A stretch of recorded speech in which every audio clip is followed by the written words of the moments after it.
बिस्मिल्लाहिर्रहमानिर्रहीम। अस्सलाम वालेकुम नाज़रीन, मैं हूं अज़हर फारूक। अपने यूट्यूब चैनल के साथ इस चैनल को सब्सक्राइब करें, लाइक करें और शेयर भी करें।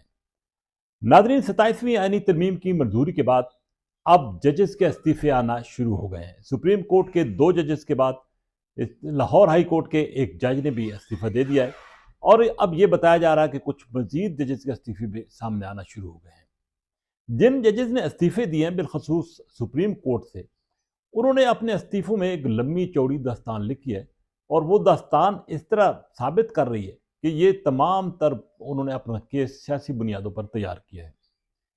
ठीक है, इख्तिलाफ हो सकता है, लेकिन ये भी हकीकत है कि पार्लियामेंट के पास वो इख्तियार है कि जिसके तहत वो कानून साजी भी कर सकती है, आइन साजी भी कर सकती है।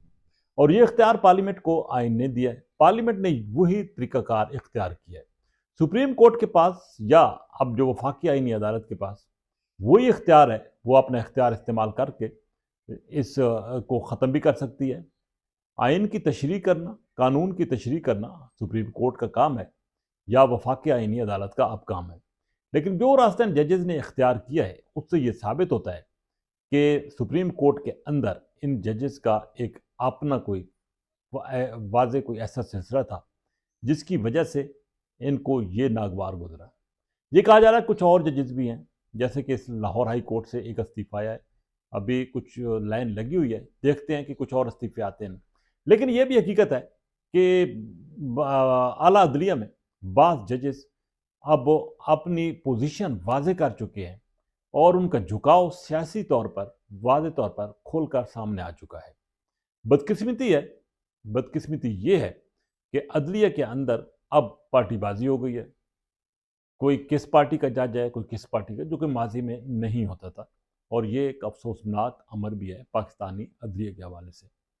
बहरहाल ये भी हकीकत है कि जैसे पहले मैंने कहा कि पार्लियामेंट ने अपना इख्तियार इस्तेमाल किया है और माजी में भी पार्लियामेंट इस तरह के इख्तियारात इस्तेमाल करती रही है। ये भी हमने देखा है कि माजी में अदालती फैसले जो है वो खासी मुतनाज़र हैं। जुल्फ़िकार अली भुट्टो की फांसी से लेकर उसके बाद के फैसले, मियाँ नवाज शरीफ का 2017 का जो फैसला था पनामा का, वो कोई ढका छुपा नहीं है, वो सबके सामने है। उस वक्त भी अदलिया का किरदार इंतहाई भयानक था। मियाँ नवाज शरीफ को सजा भी हुई, ताहयात नाअहल भी किया गया और यहाँ तक कि उस वक्त सुप्रीम कोर्ट की तरफ से एक मॉनिटरिंग जज भी मुकर्रर किया गया। जो भी बेंच बनते थे, नज़र आ जाता था कि फैसला जो है वो नून लीग के खिलाफ आएगा। अब फिर उस वक्त नून लीग शोर शराबा करती थी, दीगर जमातें करती थी और अदलिया के हवाले से आवाज़ उठती थी, उंगली भी उठती थी और अब यही सूरत हाल है। तो इस तरह तो हर दौर में होता आया है, लेकिन अदलिया ने अपने किबला जो है वो कभी भी सीधा नहीं किया। अदलिया हमेशा इस्तेमाल हुई है और अगर एक अदलिया ठीक हो जाए तो पाकिस्तान का पूरा निज़ाम ठीक हो सकता है। लेकिन बदकिस्मती से इस अदलिया में बैठी हुई कुछ ऐसी काली भेड़ें हैं जिनके अपने मफादात हैं। वो मफादात माली भी हैं, सियासी भी हैं और माजी में देखते आए हैं कि जो जज फारिग हुआ है उसके बारे में क्या क्या कहानियाँ सामने नहीं हैं। नाजरीन, अब एक बात बिल्कुल वाज़ेह है कि हुकूमत पाकिस्तान ने, रियासत पाकिस्तान ने फैसला कर लिया कि वो जिस सिमत पर चल पड़ी है उससे दाएं बाएं भी नहीं होगी, पीछे भी नहीं हटेगी। तो ये एक वाज़ेह पैगाम है कुछ सियासी जमातों के लिए भी और कुछ उन अदलिया के अनासर के लिए भी जो कि हमेशा पाकिस्तान को नुकसान पहुँचे। इसमें कोई शक नहीं है कि 2013 से 18 तक एक अच्छा सिस्टम चल रहा था, हुकूमत ठीक चल रही थी। लेकिन 2017 में जो तब्दीली लाई गई अदलिया के ज़रिए, पनामा केस के ज़रिए, पाकिस्तान ने को उसने तबाही के दहाने पर ला खड़ा किया।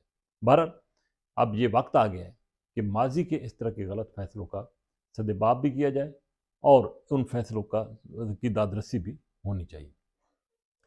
नाज़रीन, एक और बहस छिड़ गई है बुशरा बीबी के हवाले से कि वो पीटीआई के दौर हुकूमत में उस वक्त के वज़ीर आज़म इमरान खान जितने भी फैसले करते रहे वो बुशरा बीबी उन पर असरअंदाज होती थी और यहाँ तक कि जादू टूने के ज़रिए वो ये फैसले होते रहे और ऐसे फैसले करवाए गए बुशरा बीबी ने इमरान खान से जिसकी वजह से वो अपने हमलों के ज़रिए जिसकी वजह से पाकिस्तान को नुकसान भी पहुँचा। इकानोमिस्ट ने जो रिपोर्ट छापी है उस रिपोर्ट ने होशरबा इनकशाफात कर दी हैं और ऐसे इनकशाफात की है जो कि पहले भी मुख्तलिफ मौक़ों पर सामने तो आते रहे, लेकिन उसमें बहुत सारी ऐसी चीज़ें हैं जो कि अभी तक खुफिया थी। पर ये हकीकत है कि 2018 से 2022 तक जो हुकूमत चलाई गई وہ خالصتاً جادو ٹونے اور عاملوں کے ذریعے چلائیں گے. اور پاکستان کی تاریخ میں پہلی مرتبہ ایسا ہوا کہ ہر فیصلہ بشرا بی بی جو پیرنی بھی تھیں اور اب بھی پیرنی ہیں، اب بھی ان کی تعویذ چل رہے ہیں، لیکن اب اثر نہیں کر رہے کیونکہ اڈالہ جیل کے اندر ہیں اور خود بھی گرفتار ہیں، خود بھی قید ہیں، ان کے شوہر بھی قید ہیں، لیکن جادو ٹونا اب اثر نہیں کر رہا. لیکن اس وقت انہوں نے کوئی ایسا کھیل کھیلا جس کی وجہ سے عمران خان جو ہیں وہ بالکل جکڑ لیے گئے اور فیصلے ان کی مرضی کے مطابق کرتے رہے. تو یہی صورتحال ہے کہ اب حالات جو ہے جہاں تک پاکستان تحریک انصاف کو لیا ہے کہ پاکستان تحریک انصاف عوام میں اکثریت ہونے کے باوجود بند گلے میں کھڑی ہے اور کوئی راستہ وہاں سے نکلنے کا نہیں ہے. کچھ لوگ پی ٹی آئی کے اندر بالکل اب بھی ہیں جو کہ یہ سمجھتے ہیں کہ یہ سب کچھ غلط تھا، اب بھی غلط ہو رہا ہے، لیکن وہ بولنے کی سکت اس لیے نہیں رکھتے کیونکہ ان کو معلوم ہے کہ ووٹ بینک عمران خان کا ہے. لیکن یہ بھی حقیقت ہے کہ اب اگلے 10 سال تک پاکستان کی سیاست لگ یہی رہا ہے کہ ایسی ہی چلے گی جس کا تعین اس وقت ہو چکا ہے. اسی کے ساتھ اجازت، اللہ حافظ.